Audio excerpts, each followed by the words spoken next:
Pour le sauver, les médecins ont dû lui retirer le pancréas. Jayden sera diabétique toute sa vie. Mais ce qui inquiète sa mère et son beau-père, c'est le traumatisme psychologique du petit garçon. Dans une église des quartiers sud, c'est un nouvel enterrement. Un jeune gangster a été exécuté en pleine rue il y a une semaine. Comme le veut la tradition, ses amis portent un t-shirt avec sa photo en sa mémoire.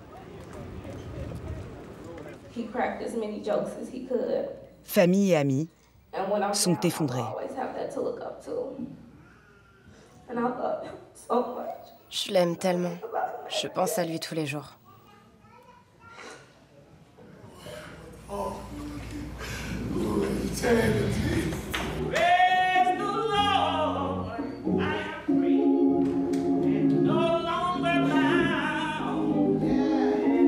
Il avait 26 ans, était père d'un enfant de 3 ans. Il appartenait aux Gangster Disciples, un gang de plus de 18 000 membres. Ils sont nombreux aujourd'hui à lui rendre ce dernier hommage. L'année dernière, la guerre des gangs a fait plus de 500 morts à Chicago.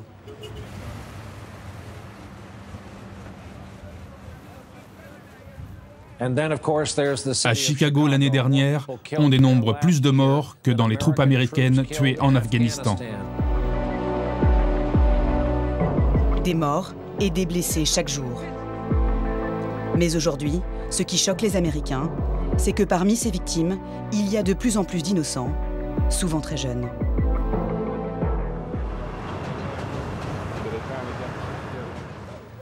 Dans le sud de Chicago, il y a un quartier où les mères de famille sont en colère contre toute cette violence. Ces 3 femmes ont chacune perdu leur enfant dans des fusillades. Tous les vendredis, elles se donnent rendez-vous devant ce tableau, leur monument aux morts. Mon fils, Thomas Lee, il est là. Marcia a perdu son fils Thomas, il avait 20 ans. Mon fils, Terrell Bosley, est au centre. Le fils de Pamela, Terrell, est mort à l'âge de 18 ans.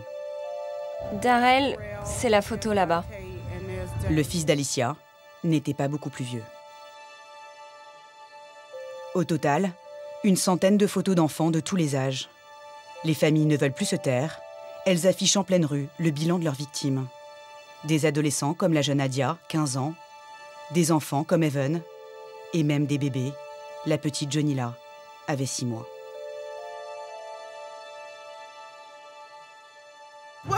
Quels sont les endroits où l'on est censé se sentir en sécurité? La maison, l'église et l'école. Le fils de Pamela a été tué devant une église. Et mon fils Darrell, c'était sur le pas de la porte de sa maison. Je suis en colère contre ceux qui tirent sur nos enfants. Je ne sais même pas qui a tué mon fils. Mais j'ai la rage contre celui qui l'a fait et tous ceux qui ont laissé mon fils mourir dans la rue. Ces femmes n'ont pas fini de pleurer et de crier leur colère. L'hécatombe continue.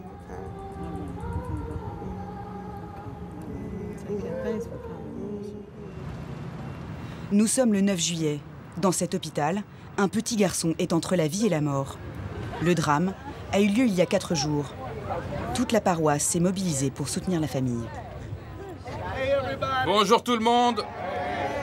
Le pasteur Wallace organise une grande prière pour sauver l'enfant.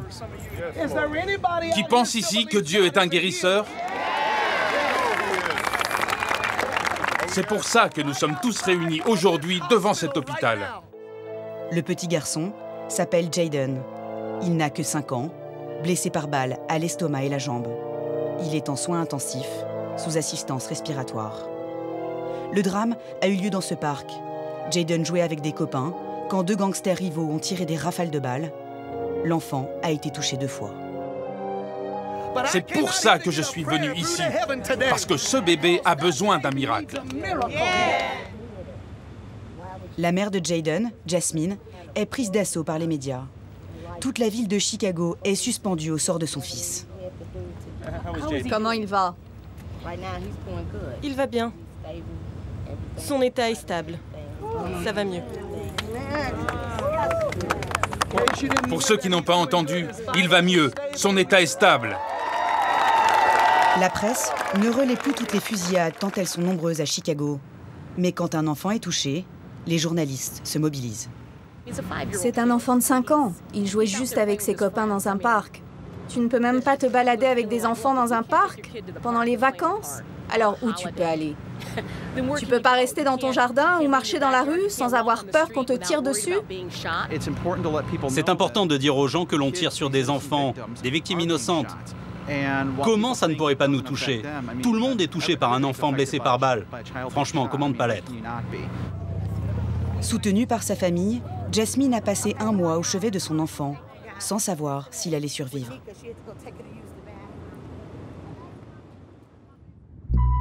Finalement, les prières de la communauté ont été exaucées.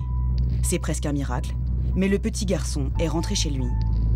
La famille habite toujours dans la même maison. Le quartier est en apparence tranquille.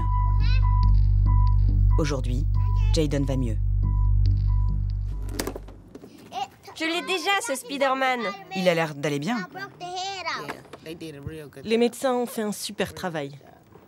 Non, c'est pas eux. C'était moi. Ce ne sont pas les médecins, c'est toi?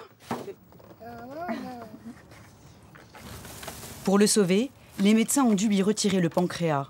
Jayden sera diabétique toute sa vie. Mais ce qui inquiète sa mère et son beau-père, c'est le traumatisme psychologique du petit garçon. Tu te souviens de ce qui s'est passé?